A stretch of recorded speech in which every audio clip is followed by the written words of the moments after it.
Drone आया और वहाँ पे फूड स्ट्रीट में मार गिराया गया। और उसके बाद यकीनी तौर पे मैं समझता हूँ कि सबसे जो अच्छा काम किया पीसीबी ने और मोहसिन नकवी साहब ने, उन्होंने अपने कार्ड्स बहुत ही उम्दा तरीके से खेले।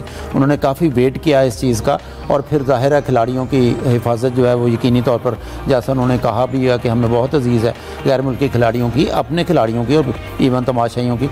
और फिर बड़े सोच समझने के बाद उन्होंने इसको मुलतवी किया, और इसके दौरान उन्होंने एक कॉन्ट्रैक्ट वर्बली किया या तहरीरी किया, वो भी कर लिया यूएई के, इसको वहाँ पर शिफ्ट कर दिया जाएगा। लेकिन शायद इंडिया ने आपके जंगी जुनून में शायद ये नहीं सोचा कि अगर पाकिस्तान पे अटैक करेगा तो उसका आईपीएल को भी नुकसान होगा।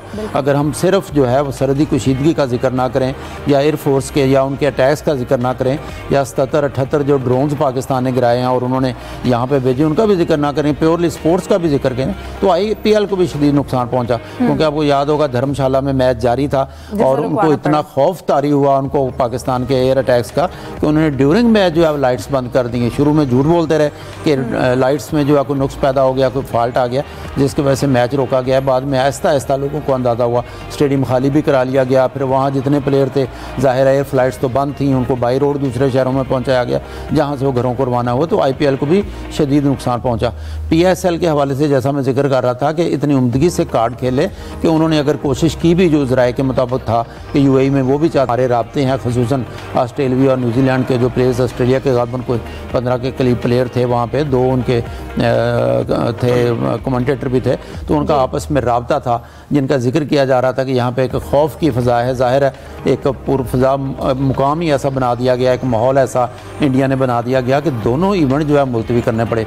इसका शदीद नुकसान ज़ाहिर है पाकिस्तान को तो हुआ ही है, और इंडिया को भी उसका शदीद नुकसान पहुँचा है, जिसका मेरा ख्याल है शायद इंडिया ने ये सोचा भी नहीं होगा कि शायद पाकिस्तान इतना जो है पाकिस्तान की तरफ से अटैक होगा, इतनी मज़ामत होगी। उनका ख्याल था कि शायद ये कौम सोई हुई है और चुप करके बैठे रहेंगे, लेकिन बहुत उम्मीद से पीसीबी ने अपने कार्ड खेले हैं। और यहाँ पे क्योंकि हमें हमारा प्रोग्राम भी फिर जारी नहीं रख सका, मुबारकबाद भी देते हैं हम अपने पूरी जो है आर्मी को, पूरी फोर्सेस को और पाकिस्तानी अवाम को भी कि कौम एक होगी इस मौके पे। और अब क्योंकि मुशावरत जारी है, पीसीबी की हमारी इतलात के मुताबिक फ्रेंचाइज से रब्ता भी कर रहे हैं, ताकि क्योंकि गैर मुल्की खिलाड़ी अपने वापस जा चुके हैं, उनमें से कौन आना चाहता है या कौन नहीं ये भी फैसला होगा। लेकिन ज़्यादा चांसेस हैं कि आज किसी भी वक्त जो है नए स्केड्यूल का ऐलान किया जा सकता है। मुमकिन है इसको पूरे को जो 8 मैचेस पाकिस्तान के रहते हैं उसको किसी एक शहर में मुंतकिल कर दिया जाए। उसमें ज़्यादा चांस रावलपिंडी का भी लिया जा रहा है। आपको याद होगा कि अभी 3 मैचेस और एक क्वालिफायर मैच रावलपिंडी में होना था, बाकी 4 मैचेस फाइनल्स में जो शेड्यूल थे वो तो यहाँ पे थे लाहौर में कज़ाफ़ी स्टेडियम में। बिल्कुल सलीम साहब आपके जानिब आऊँगी। यहाँ पर तो सबसे पहले सवाल ही ये है कि हमने तो बार बार कहा कि पाकिस्तान की खामोशी को, अमन को, उसकी कमज़ोरी ना समझा जाए, लेकिन इंडिया शायद अंडर एस्टिमेट कर रहा था और उसके बाद जब उसे भरपूर जवाब मिला तो शायद कुछ सुकून भी मिला। फिर उसके बाद आपने कहा कि टेबल टॉक कर ली जाए, और खैर जो भी इस वक्त सूरत हाल पेश आए, लेकिन इंडिया को इससे क्या मिला? अपना भी इवेंट खराब किया और पीएसएल को भी हमें रोकना पड़ा, लेकिन उनका इवेंट में कह लें कि ड्यूरिंग मैच उनको रोकना पड़ा। सलीम साहब कहिएगा, अब आपको क्या लगता है जो सूरत हाल है और मैचेस के हवाले से जो डिसीजन है किस तरफ जाएंगे? सबसे पहले मैं आपको बता दूं कि मैं थोड़ा पीएसएल की चीजें भूल गया, मैं जंग की चीजें बहुत ज्यादा फॉलो कर रहा था, और तो मुझे स्कोर वगैरह भी याद नहीं है, बस एक ही स्कोर याद है 6-0।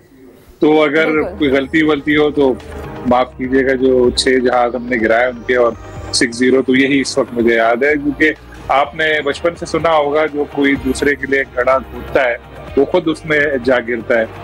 तो पाकिस्तान की जो कौम है उस पर इतना असर नहीं हो रहा था। इंडिया ने जब जारी शुरू की, हमारे यहाँ पीएसएल के मैचेस चल रहे थे और लोग आ रहे थे, शायद ये चीज उनको बुरी लगी कि यार ये तो बैठे हैं स्टेडियम में, तालियां बजा रहे हैं, हल्ला गुल्ला कर रहे हैं। तो उन्होंने जानबूझकर वो एक ड्रोन भेजा पिंडी में, और जिसकी वजह से हमें वो इवेंट रोकना पड़ा। अगर सिर्फ पाकिस्तानी प्लेयर खेल रहे होते तो मैं आपको बिल्कुल यकीन से कह सकता हूँ कि वो कहते हैं कि नहीं जी हम तो खेलेंगे, हम तैयार हैं। लेकिन क्योंकि फॉरेन प्लेयर्स का भी मामला था तो कोई रिस्क नहीं लेना चाह रहा था पीसीबी, तो इसलिए उन्होंने पहले फ्रेंचाइज ने लिख के दिया था पीसीबी को कि जी आप इवेंट को फिलहाल पोस्टपोन कर दें, क्योंकि हमें अच्छा नहीं लगेगा कि एक तरफ हमारे जो इस तरह चल रहे हैं मामला ये जंग के, और दूसरी तरफ हम क्रिकेट मैच देख के तालियां बजाएं, तो आप इसको फिलहाल जो है पोस्टपोन कर दें। लेकिन पीसीबी ने पहले कहा कि हम इसको दुबई ले जाएंगे, दुबई से बात हो गई, सब हो गया, लेकिन नेक्स्ट डे फिर पीसीबी ने इसको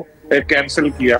और जब ये मामला चल रहे थे, क्योंकि मुझे पता था इंडिया वाला जो इशू हुआ, तो इंडिया वाले इशू में भी जिस तरह पता चला कि धर्मशाला में मैच के बीच में अचानक लाइट्स बंद हो गई, फिर जो लोगों को निकाला ग्राउंड से, क्रिकइन्फो ने खबर दी कि जी सिक्योरिटी इश्यूज पे, फिर क्रिकइन्फो की खबर उन्होंने चेंज करवाई। लेकिन कहाँ बदलते हैं आजकल की दुनिया में।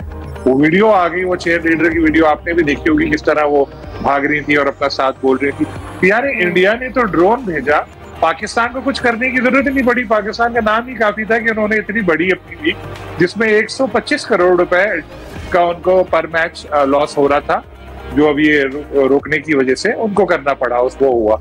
और उनकी प्लेयर्स इतने खौफ के आलम में यहाँ से भागे, जो जिस तरह ये पैट कमिंस और दूसरे लोग वहां पहुंचे ऑस्ट्रेलिया, तो आप उनकी वीडियोस देखें या उनके जो लोग बातें कर रहे हैं, वो यही है, बुरा हाल उन सबका। और उन्होंने कहा भाई हमारी तौबा, हम तो अब इंडिया नहीं जाएंगे। इंडिया हमेशा हमारे पीछे पड़ा रहा पाकिस्तान में कि भाई पाकिस्तान में इवेंट नहीं होना चाहिए, सिक्योरिटी के मसले ये है वो है। तब इसका इंडिया को इतना नुकसान हुआ है कि फॉरेन प्लेयर्स वहां जाते हुए भी डरेंगे और बहुत ज्यादा उनको इस चीज का लॉसेस होंगे। आहिस्ता आहिस्ता उनको आइडिया हुआ इस चीज का। साथ में पाकिस्तान अपनी लीग अब शुरू करने वाला है। मैं आपको बताता चलूं कि पीसीबी ने जो इनिशियल एक तजवीज भेजी है 16 तारीख से शुरू करने की भेजी थी, जिसमें पहला मैच कलंदर और ज़ल्मी का होता, और फॉरेन प्लेयर्स के हवाले से यही था कि जिसको आना है आ सकता है आए, और जो नहीं आना चाह रहा तो उसको जबरदस्ती ना की जाए। लेकिन फिर बाद में फ्रेंचाइज ने थोड़ा एतराज किया कि हमारे कुछ प्लेयर्स ऐसे हैं जो ऑस्ट्रेलिया और न्यूजीलैंड के भी जो आने को तैयार है, तो शायद अब थोड़ा सा इसको डिले किया जाए, क्योंकि अगर ऑस्ट्रेलिया न्यूजीलैंड से कोई आ रहा है तो उसको 2 दिन तो आने में ही लग जाएंगे। तो लेकिन होगा इवेंट इंशाल्लाह, और पहले से ज्यादा अच्छा होगा। कौम में एक नया जोश जज्बा भी आ चुका है, और क्रिकेट तो एक बहुत छोटी चीज है इसमें, लेकिन जिस तरह हमारी मुसल्लह अफवाज ने इंडिया को जवाब दिया, आखिर तक हम लोग सब्र करते रहे, लेकिन फिर बाद में जवाब दिया। हम नहीं कह रहे, दुनिया इस बात को मान रही है। हमारे टीवी चैनल्स को झूठ बोलने की जरूरत नहीं पड़ रही, सारे बाहर के चैनल्स बोल रहे हैं, इस चीज को मान रहे हैं कि पाकिस्तान ने फतह हासिल की है, जिसमें हमारे जितनी भी मुसल्लह अफवाज है, हमारे लोग हैं, उन सबको मेरी तरफ से भी बिल्कुल यकीनन पूरी कौम ही इस वक्त अपनी जो मुसल्लह अफवाज उनको खराज तहसीन पेश कर रही है। यूसुफ, आपकी जानिब आना चाहूंगी, और जैसा कि एक अच्छा आगाज किया सलीम साहब ने कि इस वक्त पीएसएल के जो अभी तक मैचेस हुए उनके स्कोर से ज्यादा अभी जो एक हर आवाम के भी जबान पर है एक स्कोर जो सबको याद है, वो है 6-0, और ये यकीनन पाकिस्तान की जानिब से बहुत अच्छा जवाब था, जो कि दुश्मन को भी हमेशा याद रहेगा। हमने जवाब भी दिया, और फिर उसके बाद हमारी जो अगर खेल के हवाले से भी बात की जाए तो हिकमत अमली के टाइमली हमने ये डिसाइड किया कि मैच रोकने हैं। उसके अलावा फिर वेन्यू के हवाले से भी हमारे जो डिसीजन थे, टाइमली चीज़ें जो हैं वो प्लान की जा रही थी। देखिए हिफ्ज़ा 6-0 तो पूरी जब तक पाकिस्तान कायम है इंशाल्लाह हमेशा के लिए रहने के लिए बना है। ये हमेशा पूरी कौम आने वाली जो नस्लें वो भी याद रखेंगी 6-0 इंडिया को हमने उससे मार दी थी। जहाँ तक पीएसएल की बात है, पीएसएल के हवाले से जो मेरे ज़राए ने कन्फर्मेशन की उसके मुताबिक 17 मई से 25 मई की विंडो तलाशी की गई है, और इसमें ये जो वेन्यू एक चूज़ किया गया वो फ़िलहाल जिस पे इत्तेफाक हुआ है वो पिंडी का है, क्योंकि सारे मैचेस वहीं पर होंगे। 8 मैचेस अभी पाकिस्तान ने या करवाने हैं पाकिस्तान क्रिकेट बोर्ड ने। और जहाँ तक गैर मुल्की खिलाड़ियों के आने की बात है तो आलमोस्ट तमाम खिलाड़ियों ने ये कन्फर्म कर दिया कि वो दोबारा आकर पाकिस्तान में खेलने को तैयार हैं। क्योंकि अगर इंडिया की बात करें तो वहाँ पर हमने देखा कि खबरें आई कि ऑस्ट्रेलियाई जो क्रिकेटर्स हैं वो वहाँ इंडिया में आकर दोबारा खेलने को तैयार नहीं, सिक्योरिटी का खौफ है और बहुत सारे मसाइल हैं। लेकिन पाकिस्तान चूँकि एक मोहब्बत करने वाला मुल्क है, यहाँ पर जितने भी गैर मुल्की आते हैं उनको बड़े अच्छे तरीके से मेहमान नवाजी की जाती है। और सैम बिलन की आपने तस्वीर भी देखी होंगी, जो उन्होंने पाकिस्तानी जो सिक्योरिटी इदारों के सामने खड़े होकर उनसे ज़ाहिर यकजहती के तौर पर भी दोबारा उन्होंने एक रात पहले शेयर की है। इसका मतलब ये है कि पाकिस्तान हर हवाले से तैयार है हर किस्म के हालात का मुकाबला करने के लिए। यहाँ पर जो भी आता है वो पाकिस्तान की मेहमान नवाजी और उनके प्यार से बिल्कुल मुतासर हो जाता है और पाकिस्तान का ही होकर रह जाता है। तो ये अच्छी खबर है कि पाकिस्तान क्रिकेट बोर्ड ने कोशिश की है कि पीएसएल को दोबारा रिज्यूम किया जाए। वो कि लग रहा था कि ये इतना आसान टास्क नहीं है, क्योंकि बहुत सारी चीज़ें होती हैं, लॉजिस्टिक इश्यूज़ होते हैं, उनको एड्रेस किया जाता है। और पाकिस्तान क्रिकेट बोर्ड के हुकाम इस जानब से जब से ये सीज़ फायर हुआ तो उसके बाद वो अपनी चीज़ों को तैयार कर रहे थे। फ्रेंचाइज़र के साथ भी यकीनी तौर पर रब्ते किए गए हैं, जो ब्रॉडकास्टर्स उनके साथ भी बातचीत